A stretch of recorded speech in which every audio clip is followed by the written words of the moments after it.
Okay, in today's lecture we will discuss about the sequential statements in Verilog, and especially we will discuss about if else statement.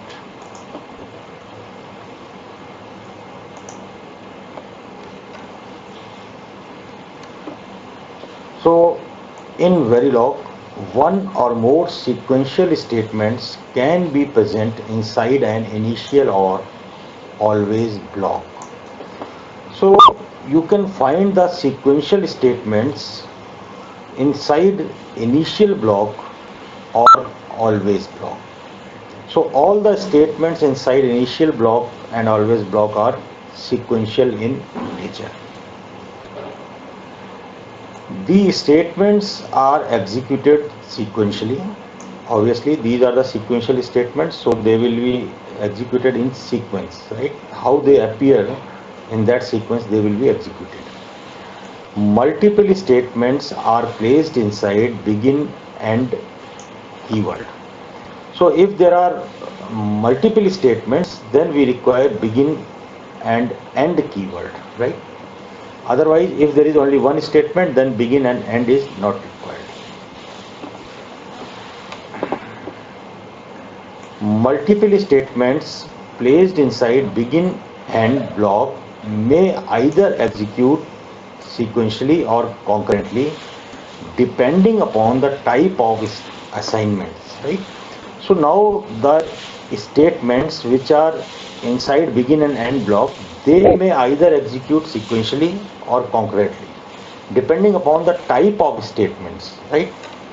So type of statement means there are basically two types of assignment statements, right? One is blocking statements and another is non-blocking statements. You can identify blocking statement by the symbol equal to this, right? This symbol indicates it is a blocking statement. And another is non-blocking statement. Non-blocking statements you can find by the symbol of less than equal to, right? These are the non-blocking statements. So blocking statement means, suppose there are some blocking statements like y is equal to a plus b, z is equal to c plus d. So these blocking statements, they execute sequentially. Means first statement, see these statements you find inside, suppose inside always block. So it is inside always.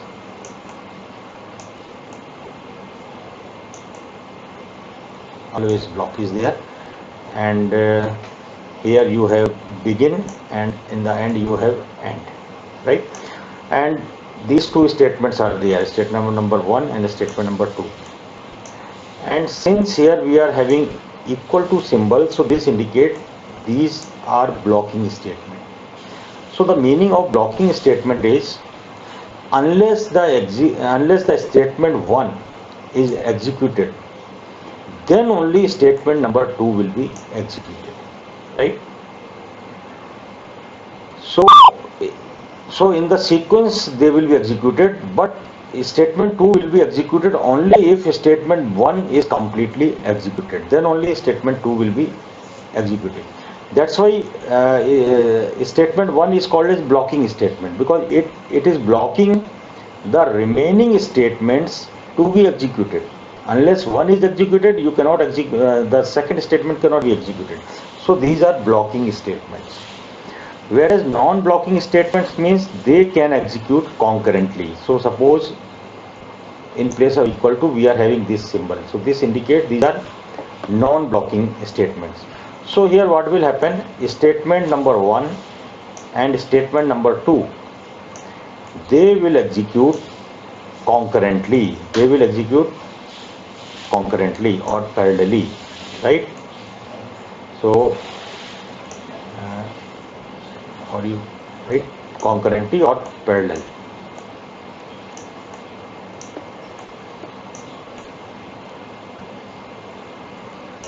Parallelly, they will execute parallelly. So we will discuss about non-blocking statement in coming lectures. Uh, for the modeling of the Verilog code, we will use non-blocking statement first, and later on we will discuss about the first we will use the blocking statements. Then in coming lectures we will discuss about non-blocking statements. But right now you just have this in your mind.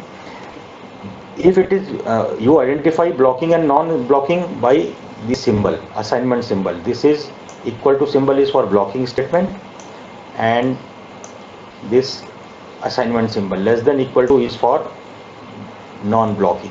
So this is for non-blocking and equal to is for blocking, right? So blocking statements, first statement will be executed, then only the second statement will be executed, then only the third statement will be executed in case of blocking. So these statement blocks the execution of the remaining statement. That's why it is called as blocking statements. And in non-blocking, statements will be executed in parallel. Right? Okay.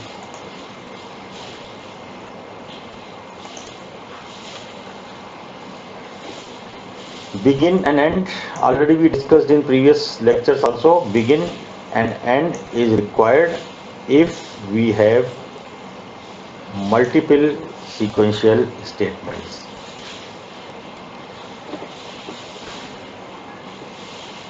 A number of sequential statements can be grouped together using begin end. Same thing which I just now I have told you. If the numbers of sequential statement is more than one, then they have to be grouped in begin and end. If number of sequential statements are one, then begin and not required. Okay. Now we will see the various forms of if-else statements. Right? If-else statement you can find inside always block. And we know that inside always block, whatever statement you find, those are sequential statements.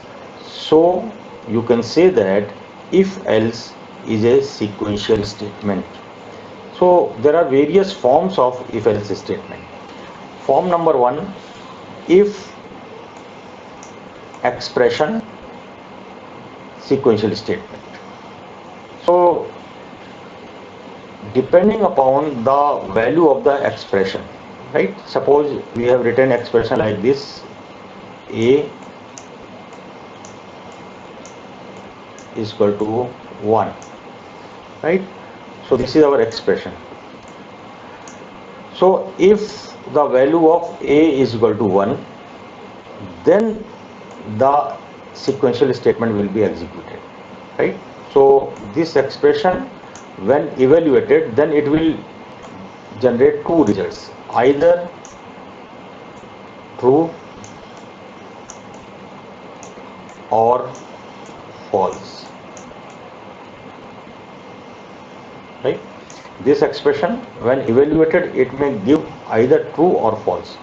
So if the result is true, then only the statements which are inside if clause will be executed. Otherwise they will be skipped. So this is the basic form of if else statement.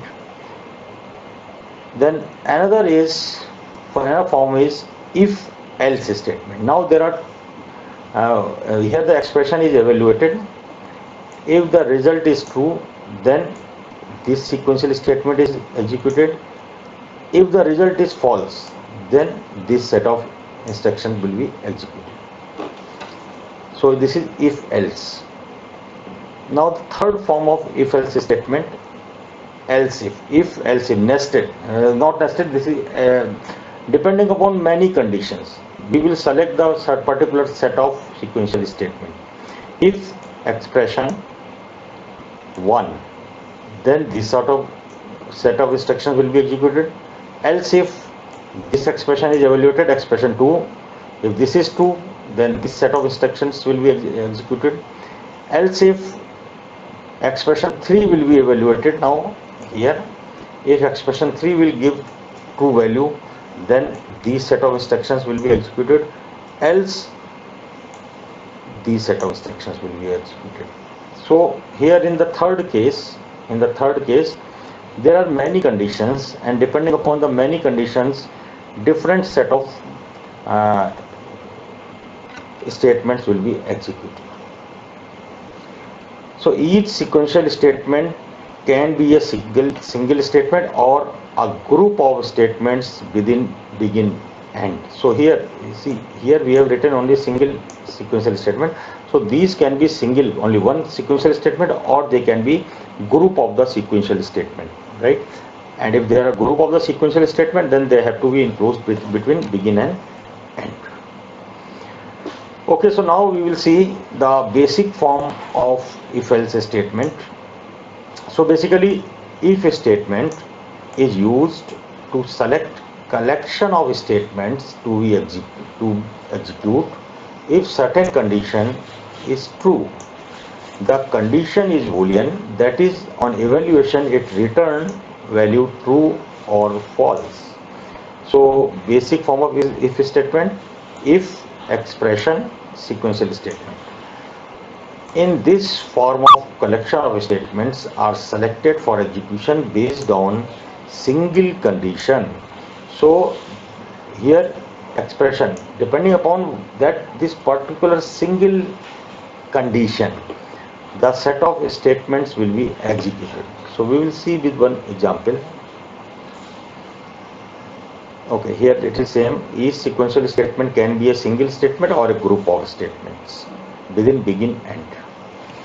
Okay, now we will see this example. Write behavior model of label trigger D flip-flop using basic form of if statement. So here we want to model this label trigger D flip-flop. So suppose this is our D flip-flop having our input D, output Q, and there is one clock input.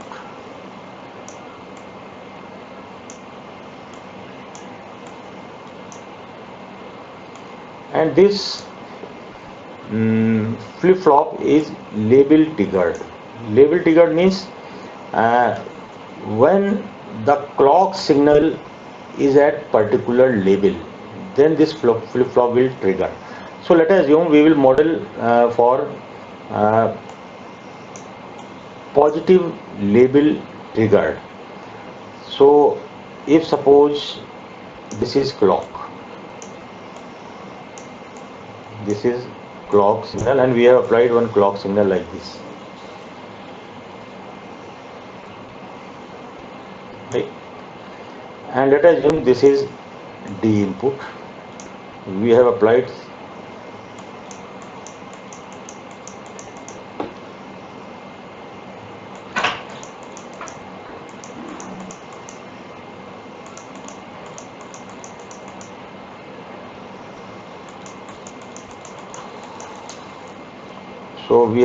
some D input like this.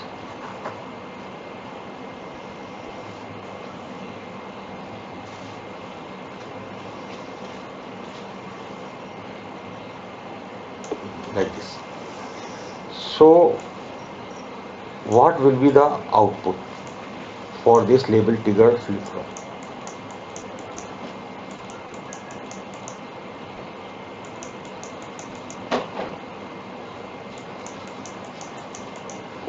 So in case of label triggered flip-flop, if the clock signal is high, means if clock is high during this time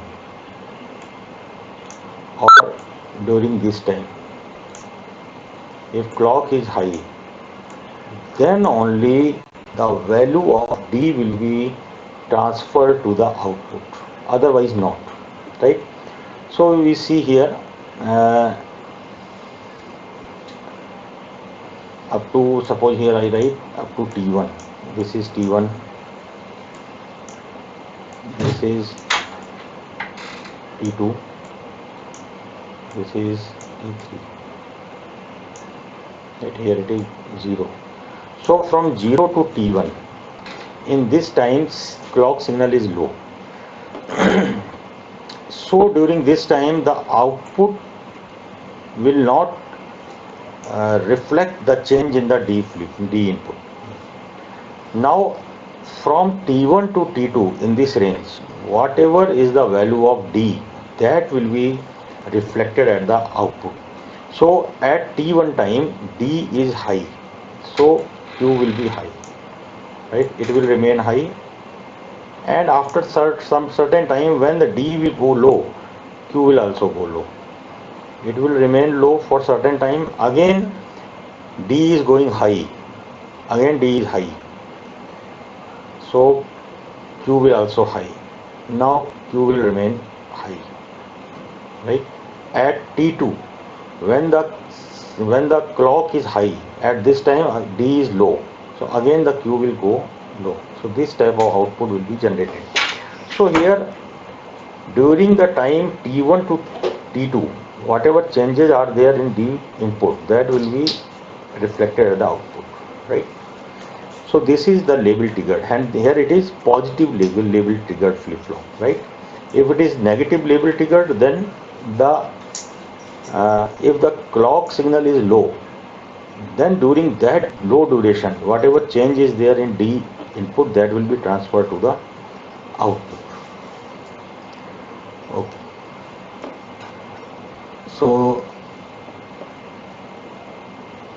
okay, in label trigger D flip flop, when value of CLK is 1, then the value of D will be assigned to Q. Right. So we have to write the Verilog module for this. We start with keyword module and end with end module. The name of this Verilog module is given as DFF underscore label underscore triggered, and the three ports are CLK, D, Q. Now input port is CLK and D, output port is Q, and we have declared Q as rig type also, right? Because we are going to use always block, and inside the always block the left hand side of equal to symbol must be rig type, right? So after this we have used always. Okay, here we have to write at the rate will come at the rate within bracket clock. So here this always block is sensitive to CLK signal. So whenever there is change in the value of CLK, then all the statements inside always block will be executed. So inside always block we have used basic form of the if statement. So if CLK equal to 1. So here 2 equal to means we are using relational operator, right?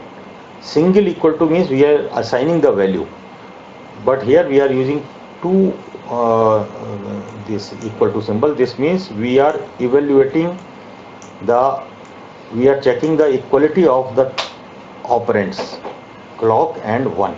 So if clock is 1 equal to 1, if this expression, so this is the expression CLK equal to 1, if this will return a value true, if this will return a value true, if this is true, then only the statement inside if will be executed. So if CLK is 1, then D will be assigned to Q. Only this is the simple model for this particular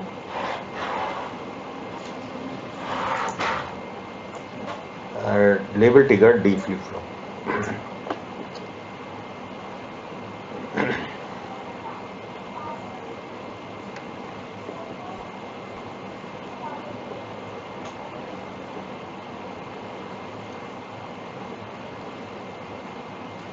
Now here you can see one thing.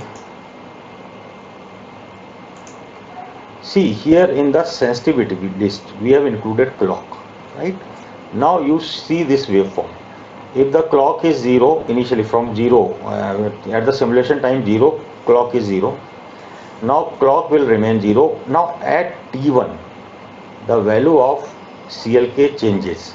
This means event occurred on CLK at time T1.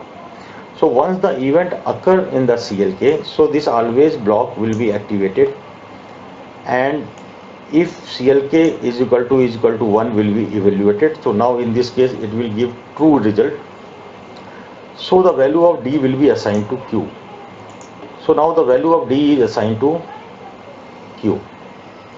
This means at this time when the level goes high, right, what is the value of D? The value of D is 1. This one will be assigned to Q, right? Now you see at this time, at this time the D changes from 1 to 0, right? But the value of CLK does not change, it remains high. So what will happen? There is no change in the value of CLK. So there is no event occurred on the CLK. Due to this, the always block will not be activated. Always block will be activated only if the value of CLK changes. But here what is happening? The value of CLK is not changing. Value of D is changing, right? And we expect the change of the D should be reflected to Q. So Q should go low. But in actual, if we write this code, then we will not get exactly this output. What we will get, this I will draw here.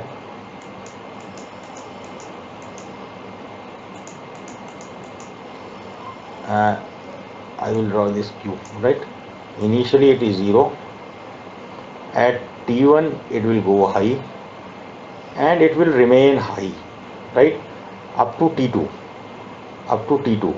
right? At T2 the value of CLK goes low. See the value of CLK, it is going low at time T2. This means at time T2 the event occurred on CLK, because earlier it is 1, now it has become 0. So some change occurred on CLK. So at T2 the always block will be activated at T2. Then it will check the value of CLK. What is the value of CLK? CLK is 1? No, CLK is not 1. If it is not 1, then Q equal to D will not assign. So there will be no change in the Q. So it will remain as it is high. It will remain as it is high. So actually at the Q you will get this type of output, right? But if you want to get this type of output, right, where whenever CLK is high and if there is change in the value of D, that should also be reflected, then what we have to do, we have to include D also in the sensitivity list, right? You can see this alternate method now. So here you see this statement, everything is same, only here always block. Here we have included D also in the sensitivity list. So with this inclusion of the D, what will happen? If there is the event on CLK or if there is event on D, means if there is change in the value of D or change in the value of CLK, in both the cases, if CLK is equal to 1 will be evaluated, right? So in this case, in this way, you will get this waveform, right? This, because now D, see at this time D is changing, CLK is not changing, but D is changing. So at this time, since D is changing, then also this always block will be activated and it will evaluate if CLK is equal to 1. Yes, at this time CLK, at this time, see this CLK is also 1. So if this is 1, then this change in the D will be transferred to the output. So Q will become 0 now. So in this way, if you include some signal inside the sensitivity list, then your always block will be activated whenever there is change in the event, change in the value of that signal also, right? Okay.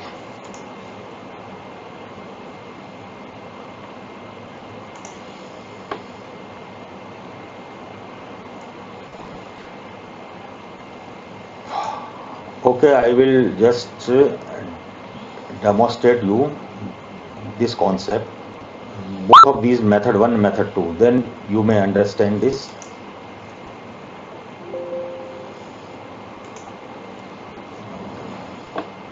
Here we have to include at the rate.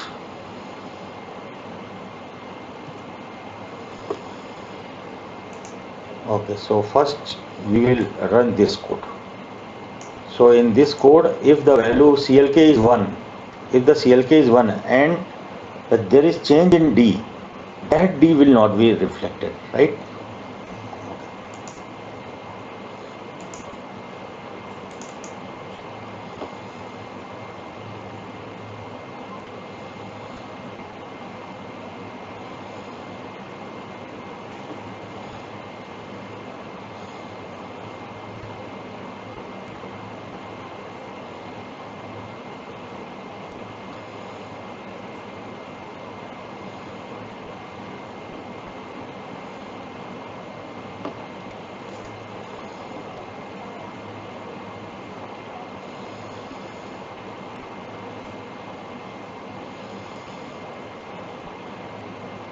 So it will take a moment for this software to get open.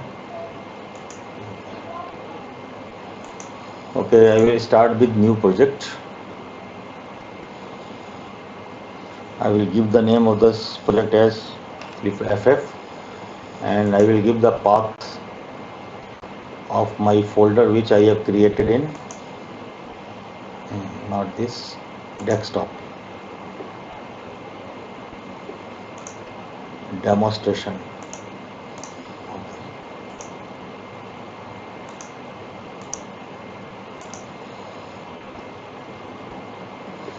Okay. Now I will open one source file, select the Verilog module. I will give the name of this is FF. Okay.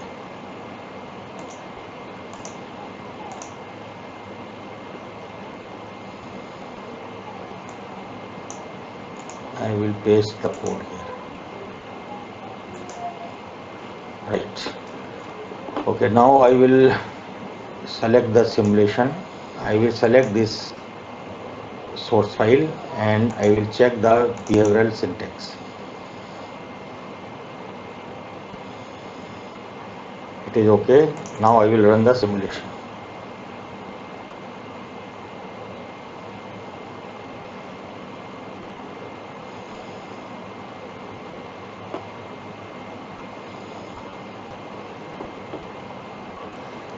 I will apply a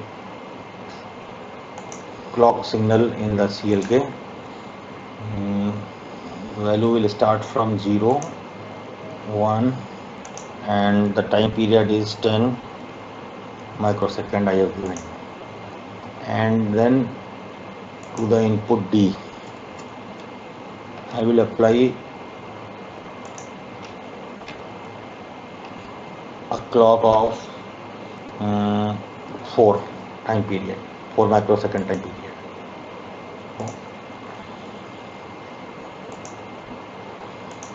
Okay, I will run the simulation for 100 microsecond. Right. Okay.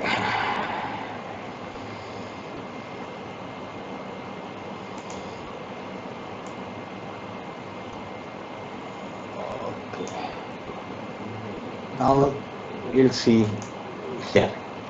See, first signal is CLK, second is D, third is Q. So at this moment CLK is 1, D is 0, so output is 0, right? Now you see at this moment what is happening. CLK is 1, D is 1, but output is 0, right? So here the change in D input is not reflected at the output, right? Why it is happening? Because we have not included D in the sensitivity list. That's why the change, if there is change in D, then always block is not activated, right? So if it is not activated, then it will not evaluate the condition if CLK is equal to 1, because here CLK is equal to 1. If this condition is evaluated, then the D value will be assigned to Q, but that is not happening here, right? You can see here in the in this always block we have included CLK, D not included, so there is change in the value of D, then also this always block is not activated. This will be activated only if CLK is changing, right? So you can see here, see up to here it is always 0, but now at this moment here you see CLK is changing from here, and now right now CLK is 0, you check here, but at this moment CLK is 1. So the moment CLK will be 1, the always block will be activated and it will check whether CLK is 1. Yes, it is 1. So it will assign the value of D to the Q. So right now D is 1. That's why this 1 is assigned to Q. Q is also 1. Okay. Now what I will do, in this always block sensitivity list, I will include D also. Now you will see when I will simulate this, the change in D will also be reflected at the output if CLK is 1.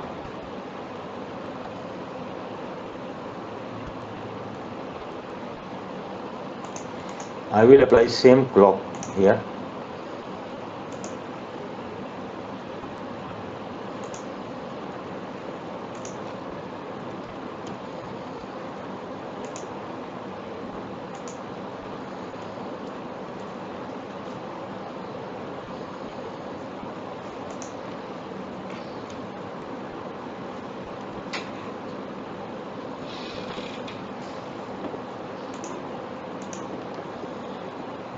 Now I will run the simulation for 100 microsecond.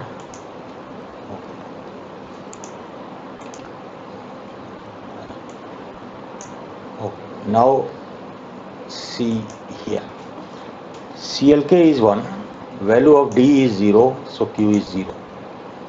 And now see at this time, CLK is 1, so there is no change in the CLK, it is 1, but there is change in the value of D. D has become 1. So if D has become 1, so since D is the part of the sensitivity list, so again the always block will be activated. CLK is equal to 1 will be evaluated. So CLK is equal to 1, this is true now. So the value of D will be assigned to Q. That's why Q is also getting 1. So in this way we can include the D also in the sensitivity list. Then whenever the value of CLK is 1, during that period, whatever changes in D, that will be reflected at the